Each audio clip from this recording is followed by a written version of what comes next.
wanted to make a video about a comment that I got yesterday, which said that the place God chooses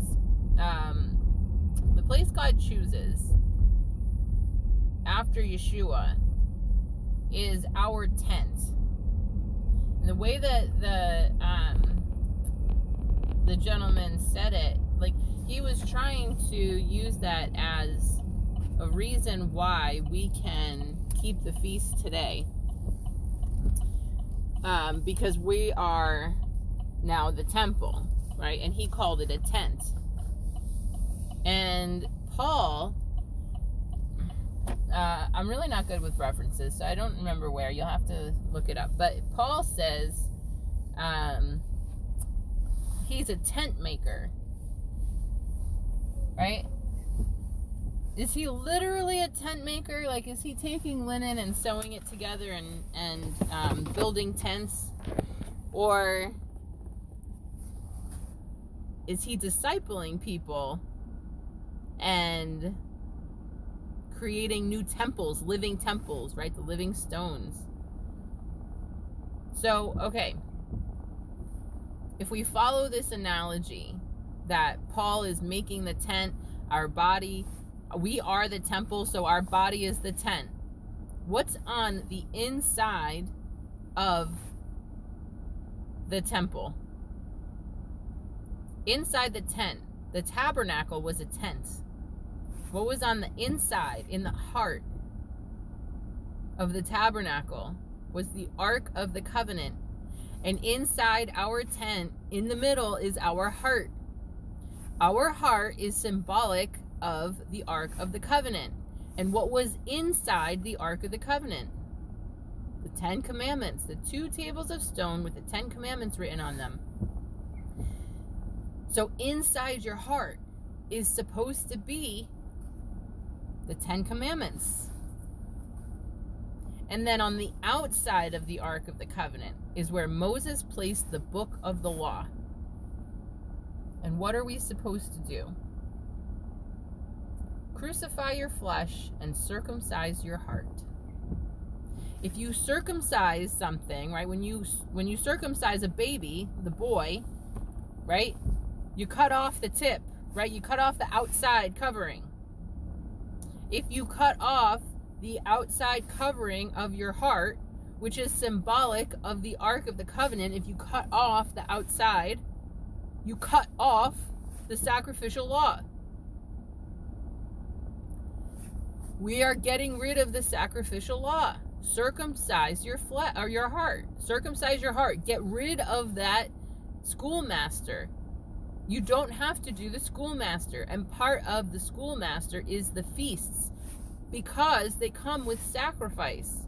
We can't do the sacrifices anymore because we don't have the Levitical priesthood to do the sacrifice. We don't have a lamb without blemish. We don't have a physical temple to go and do the sacrifice. You always had to go to Jerusalem.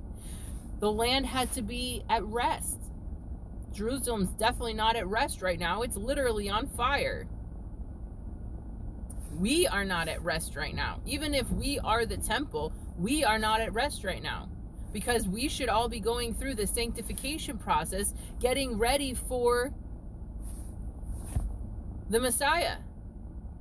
That's not being at rest. That's being in your own kind of personal chaos, because he's teaching you to get rid of the baggage, right? So if you are going through the sanctification process, you are feeling that stress of, okay, I have to humble myself here. That causes internal chaos. So you're not at rest if you are doing it right.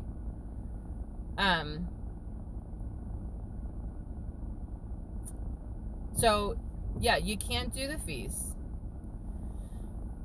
for the right side, right? That's the right. People who have gone too far right, you can't do the feast. For the people who are on the left side, the Christians who do away with everything,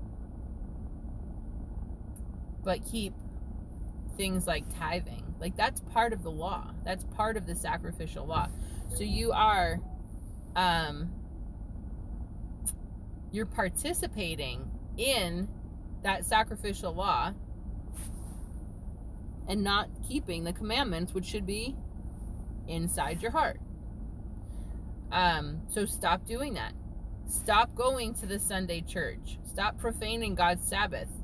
Stop eating unclean and defiling your temple. Could you imagine what would have happened if one of the priests brought a pig into the tabernacle? I don't even know. I mean, it would have been horrific. And every day you're putting a pig inside the tabernacle, inside your tents. Which is why in Isaiah 65 and 66, he says he's going to, those who have swine's flesh, who are eating swine's flesh, are going to be consumed with fire. So, yeah, when I read his comment yesterday, it just, the analogy and like the metaphor there just kind of clicked in my head, and I wanted to share it with somebody. So I hope this is edifying for somebody, and that this brings shed some light onto any confusion that there might have been there. But literally, like, your body is the temple. Your body is the tent. And inside the tent is the Ark of the Covenant, your heart. And inside your heart, the Ark of the Covenant, is the 10 Commandments. And then you have to get rid of the sacrificial law. And both sides, the left and the right, are keeping some form of the sacrificial law. And they don't even realize it. But you have to get away from that. You have to understand the spiritual context of the law, because it's the schoolmaster, right? It teaches you how to keep the 10 Commandments. But you have to stop doing the letter of the law things that are pieces of the sacrificial law. It's done away with. That's what is finished on the cross. So, praise God. Hope it helps.